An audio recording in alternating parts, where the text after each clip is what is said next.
Salut à toi! Tu dois sûrement te demander combien de bitcoin il faudrait pour pouvoir partir à la retraite. En tout cas, je me suis posé la question. Au travers de cette vidéo, je vais te présenter 4 scénarios pour savoir combien de bitcoin il te faudrait pour pouvoir partir à la retraite d'ici 2030. Avant de commencer, je tiens à préciser qu'il n'existe pas de nombre magique pour déterminer la quantité d'argent nécessaire pour partir à la retraite. Cela va dépendre de plusieurs facteurs, tels que combien de temps tu penses vivre, combien tu voudras dépenser lorsque tu seras à la retraite, combien tes économies te rapporteront et à quel âge tu comptes partir à la retraite. Généralement, pour maintenir le même niveau de vie d'avant la retraite, on dit qu'il faudrait pouvoir disposer de 10 à 20 fois ce qu'on gagne pour être tranquille.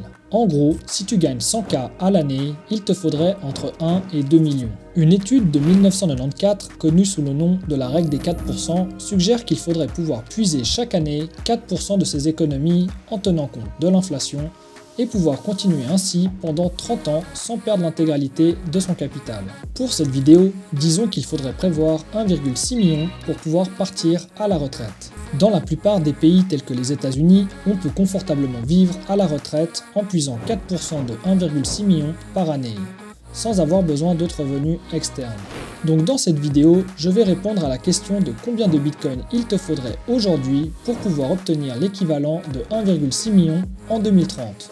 De plus, je pense que vous êtes nombreux à vous poser la question de savoir quel sera le prix maximum du BTC, sachant qu'il n'a fait que grimper depuis maintenant 15 ans. Merci de liker et partager cette vidéo pour me soutenir et de t'abonner à ma chaîne pour être averti des futures publications. Allez, on passe aux choses sérieuses. Je te propose d'analyser 4 propositions selon les prévisions de plusieurs experts sur le marché des cryptos. Une projection bear case, une projection réalistique, une projection bull case et une projection to the moon. Je vais commencer avec la proposition bear case. On va assumer que le Bitcoin atteigne au maximum un prix de 100 000 $ d'ici 2030. En 2021, beaucoup de gens avaient déjà annoncé que le Bitcoin allait dépasser les 100K avant la fin de l'année. Finalement, le top du bull run avait été trouvé à 69 000 $. Cependant, beaucoup de gens seraient d'accord pour dire qu'ils seraient déçus si le Bitcoin n'atteignait que les 100 000 $ d'ici 2030. C'est donc le scénario bear case. Dans ce scénario, il te faudrait alors 16 bitcoins pour obtenir 1,6 million de dollars d'ici 2030. Le souci, c'est qu'aujourd'hui, avec un bitcoin à environ 70 000 $, il te faudrait environ 1 200 000 $ pour acheter 16 bitcoins. Donc désolé de t'annoncer qu'il faudrait déjà que tu sois millionnaire dans ce scénario pour pouvoir être tranquille à la retraite. Reste accroché car on passe maintenant à des prédictions un peu plus exotiques. Pour la projection suivante, on prend le cas réalistique. Selon une étude de Bloomberg, le Bitcoin pourrait atteindre 400 000 $ d'ici 2030. Si c'est ce scénario qui se réalise, cela diminuera fortement le nombre de Bitcoins nécessaires comparé au scénario bear case. Cela voudra dire que tu n'auras besoin que de 4 Bitcoins pour obtenir les 1,6 million de dollars. Pour obtenir 4 Bitcoins aujourd'hui, il te faudrait débourser 280 000 $. Dans ce cas précis, félicitations, ton portfolio aurait pris 471%.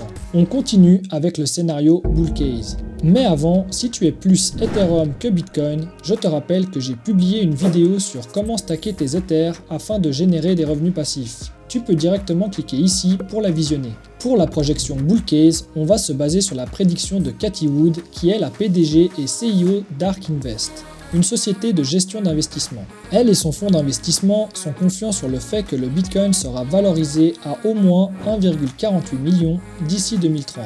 Cette confiance est notamment renforcée par 2 points importants. Le premier, que le Bitcoin répond plutôt bien aux problèmes de crise bancaire auxquels font face les États-Unis, notamment avec Silvergate Bank, Signature Bank et la Silicon Valley Bank, qui ont tous les 3 fait faillite après avoir subi des pressions importantes de retrait. Et le second, la récente approbation des ETF Bitcoin. Si les estimations d'Ark Invest s'avèrent correctes, il te faudrait alors 1,08 Bitcoin aujourd'hui pour obtenir 1,6 million de dollars demain, soit uniquement 75 000 $ d'investissement. Dans ce cas, ton portfolio serait up de 1328%. Pour résumer, selon eux, le Bitcoin est une assurance contre la confiscation de biens ou de valeurs, que ce soit la confiscation directe ou via l'inflation. Donc Bitcoin est une protection contre les risques de contrepartie. Tout est décentralisé et transparent. Avec Bitcoin, il n'y aurait pas eu de crise de 2008. Bitcoin serait donc un actif pour la sécurité. Ok, on passe maintenant à la prédiction to the moon. Celle-ci est inspirée de Michael Saylor. Et oui, Cathie Wood n'est pas la seule milliardaire à prédire des scénarios aussi bullish sur le Bitcoin. Aujourd'hui, c'est plus un secret. On sait que MicroStrategy détient 193 000 bitcoins, soit un peu plus de 13 milliards de dollars. Ça représente quasiment 1% du total supply du Bitcoin. Selon Michael, le Bitcoin devrait valoir 4,7 millions de dollars d'ici 2030. Cela voudrait dire que sa capitalisation serait de 100 trillions. La bonne nouvelle, c'est que s'il était valorisé à 4,7 millions d'ici 2030, il te faudrait aujourd'hui que 0,35 bitcoin pour être capable d'obtenir 1,6 million. Au prix actuel, il te faudrait débourser aujourd'hui 23 600 dollars. Dans ce scénario, ton portfolio aurait pris plus de 6000%. Selon Michael, le Bitcoin est l'actif ultime qui dépassera l'ensemble des capitalisations de tous les autres actifs que l'on peut détenir aujourd'hui dans son portfolio. Le Bitcoin serait donc supérieur aux actions, au marché de l'immobilier ainsi qu'aux matières premières. Grâce au Bitcoin, Saylor détient un bouclier contre l'inflation et une alternative de réserve de valeur plus performante que l'or. Depuis son implication dans le Bitcoin, MicroStrategy a pris plus de 450%. C'est juste énorme. Et il continue de capitaliser dans Bitcoin. Tout miser sur Bitcoin pour sa retraite reste une option risquée. Le mieux serait de diversifier un minimum afin de limiter le risque. Dans tous les cas, et peu importe le montant de Bitcoin que tu comptes accumuler, il est essentiel de les garder en sécurité, et donc de ne pas les laisser sur les exchanges qui sont vulnérables aux attaques et à la censure. Utilise donc un cold wallet.